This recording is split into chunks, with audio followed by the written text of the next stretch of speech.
Okay, so we're going to talk a little bit about logo design. This first logo, you can see we're using two different types of fonts. So we're using a serif font, and then we're contrasting that against a really fancy script. Again, the size of the font is different, the colors are different. Now I know for a fact that when the designer made this, Shelton Vineyards is a family-owned business, and they have 5 sons. So when he created this logo, he took that into account. And to create this graphic, he actually combined the letter S, which is for the last name Shelton. He took 5 S's and connected them and kind of gave them this twisting look. So he actually built in a meaning and random or haphazard that he came up with this. It was actually very well thought out. And he really created it based off of the situation of this family and this business. If we look at another one here, Music and Wine, this was a logo design for like a music and wine festival. Creatively putting the U together with the I creates this wine glass and then filling it in, bringing back the contrast with the red from the design logos. We never design just one, we design lots, and then we play around and see which ones work the best. So here he tried it with a gray. It really looks better in the red. Or just a one and you're done situation with logo design, especially when you're working with a client. You don't want to give them just one choice. You want to give them as many choices as possible and let them narrow it down. A and a lowercase g, two different contrasting colors, a bit of a tonal contrast there, and then just centering the letters right underneath. So the AG stands for the Elasi Group.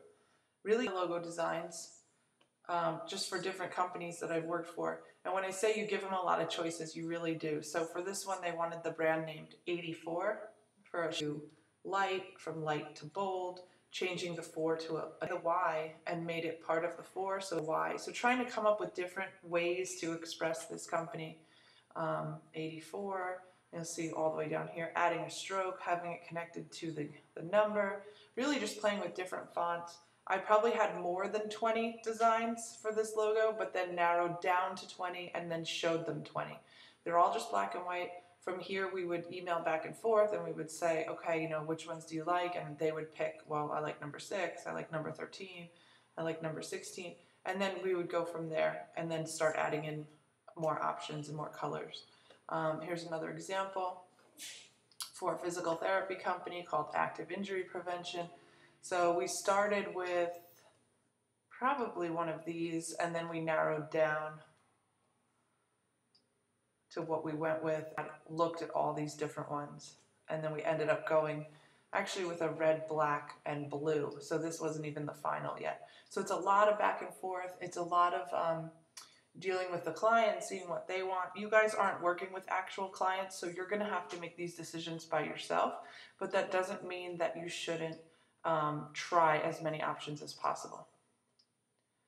Once you have developed a logo, you want to then branch that logo out and really flesh it out into a full branding campaign. So here's a nice example of one. The logo is Cityscape, simple circle with this kind of graph going up, which represents also like a city skyline.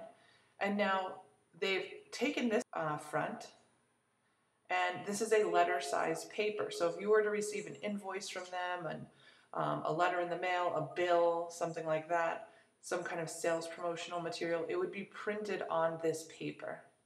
So this is the front and the back is solid blue.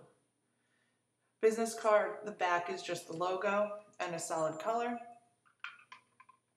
The front is the logo with the information, the person's name, the address, the website. This blue line is consistent. The alignments are consistent. So you want to, once you have that logo done, really want to start to apply it now to these 3 different products. And you'll see that happening over and over again as these companies do this very often. You're going to start to see a color scheme develop and you're going to stick with it. So for this case, they went with a purple and orange theme and then they really stuck with that. So totally orange on one side of the business card is the little like beaker graphic. The orange bar on the bottom is consistent on the paper as well as on the envelope. Here's another one. Again, consistency, unity. Nothing here sticks out. The logo doesn't change from one object to the next. The business card looks like it belongs with the letter. The letter looks like it belongs with the envelope. Nothing here is sticking out. As pick a logo. The logo design is the hardest part. That's the one where you're going to spend the most time really putting in the effort to come up with a great logo. Once you have a great logo and a great color scheme for that logo, then you're going to apply it out into these 3 different materials, which would be a business card front and back, a piece of paper 8.5 by 11, and a envelope. In this case, they also did a CD design. But here's the logo, and here's how it was applied to these. And one more. Again, the color schemes stay the same. Nothing is really sticking out like it doesn't belong. Everything is really consistent and unified, and that's what you want, and that's how you create a brand. The more consistent you are with it, the more people will start to recognize it, so that at some point they'll see this red square with the M and the 4 dots in it, and they'll be like, oh, I know exactly that's Momentum. I've been there before, I know it. I can design and logo what it is. It becomes like a household name. It becomes something ingrained in your brain. When you see the Starbucks logo, you know Starbucks. When you see the McDonald's arch, you know McDonald's.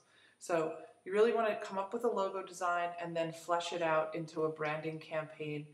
The document will be on the server for the front and back of the business card, the envelope, and the letter size paper.